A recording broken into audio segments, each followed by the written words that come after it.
তো আমাদের সামনে আসলে কোরবানি, তো কোরবানি কোথায় থেকে আসবে? হযরত ইব্রাহিম আলাইহিস সালাম সারা জিন্দগি কান্না করলেন, একটা সন্তানের জন্য সন্তান নাই, আল্লাহ সন্তান দেন না। আমাদের দেশে এত পরিমাণ মানুষ একটা সন্তানের জন্য এত পরিমাণ কান্না করেন, এত পরিমাণ কান্না, সন্তান পায় না, সারা জিন্দগি কান্না করে করে করে যারা আল্লাহ সন্তান দেন না। আবার অনেকে দেয় শেষ বয়সে, আবার অনেকের দেয় না, আল্লাহ ধৈর্য পরীক্ষা করেন, আবার অনেকের এত পরিমাণ দেয় ওই বান্দা ধৈর্য হারা হইয়া বলে আর লাগবে না, হয় নষ্ট করে দেন, কপাল পড়ে না। তো ইব্রাহিম আলাইহিস সালাম সারা জিন্দগি কান্না করলেন একটা সন্তানের জন্য, ওনার বিগত পরিমাণ কান্না করলেন একটা সন্তানের জন্য। যখন ইব্রাহিম আলাইহিস সালামের বয়স যখন 119-এ পড়ে, তখন আল্লাহ তার একটা পুত্র সন্তান দান করেন। আমার বিবির বয়স তখন 99। আল্লাহ তার এত পরিমাণ মায়া মহব্বত করে শেষ বয়সে একটা সন্তান দান করে, তারা এত পরিমাণ শুকরিয়া, এত পরিমাণ পাগল করা হইয়া নিজের শুকরিয়া দিয়ে করা শুরু করল। যখন সন্তান ইসমাইল আলাইহিস সালাম ওনার বয়স যখন 15 পরে, হঠাৎ একদিন ইব্রাহিম আলাইহিস সালামকে আল্লাহ স্বপ্ন যোগে ওহীর মাধ্যমে জানান, হে ইব্রাহিম, আমি আল্লাহ তোমাকে দয়া করে মায়া করে একটা সন্তান দিয়েছি, পুত্র সন্তান। ওই সন্তানকে আমি আল্লাহর জন্য কোরবানি দেওয়ার জন্য প্রস্তুত হয়ে যাব। এবার ইব্রাহিম আলাইহিস সালাম চিন্তা করলেন, আমাকে এত বছর আল্লাহ সন্তান দেন না, শেষ বয়সে একটা সন্তান দিয়েছেন বড় মায়া করে, আবার ওই সন্তান যদি আল্লাহ যদি চান আপনার জন্য কোরবানি দেওয়ার জন্য, আমার কোনো চিন্তা করা লাগবে না, বাধা দেওয়া দূরের কথা।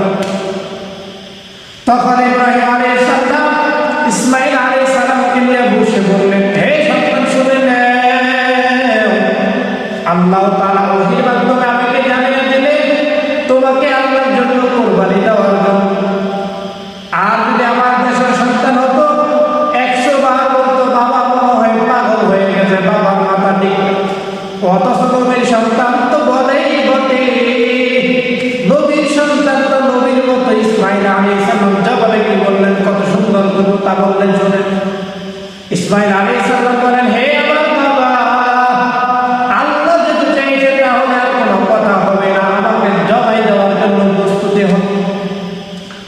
তখন ইব্রাহিম আলাইহিস সালাম বলেন, ও বাবা, আমাকে যখন কুরবানি দিবেন শক্ত করে আমার পা হাতগুলো শক্ত করে বেঁধে রাখবেন, যদি আমি নড়াচড়া করে যাতে রশিগুলো না ছুটে যায় শক্ত করে বেঁধে রাখবেন।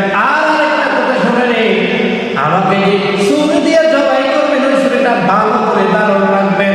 যদি ছুরিটা মোটা হয় তাহলে আপনার জবাই করতে কষ্ট হবে, আপনার কষ্ট পেয়ে, এজন্য ভালো করে ছুরিটা দাঁড়াইয়ে নিন। আর একটা কথা হলো, আপনি যখন জবাই করবেন চোখগুলো বন্ধ করে জবাই দিবেন, যদি চোখ খোলা থাকে তাহলে মায়া লাগবে আপনার জন্য।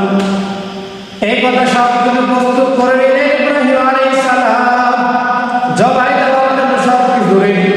ইসমাইল আলাইহিস সালামকে শোয়ালেন, যখন চোখ বন্ধ করে আল্লাহু আকবার বলে যখন ছুরি চালাইলেন ইসমাইল আলাইহিস সালামের গর্দানে, আল্লাহ হঠাৎ করে যখন ডাক দিয়ে বলে, ইব্রাহিম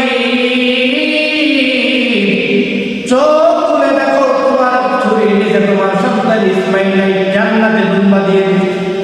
বলে আল্লাহ এটা হলো কেন আমার সাথে? আল্লাহ ডাক দিয়ে বলে, হে ইব্রাহিম, তোমাকে আমি আল্লাহ যখন ওহীর মাধ্যমে দেখালাম এই স্বপ্ন, তুমি যখন রাজি হয়ে গেছো তখনই কবুল করে নিয়েছে তোমার কোরবানি দেওয়ার আগে। এই জন্য আমরা যে কোরবানি দিতেছি কেন, গোশত খাওয়ার লোভে না, মানুষের থেকে হক নষ্ট করে টাকা আইনা তুমি কোরবানি দিয়ে হবে না।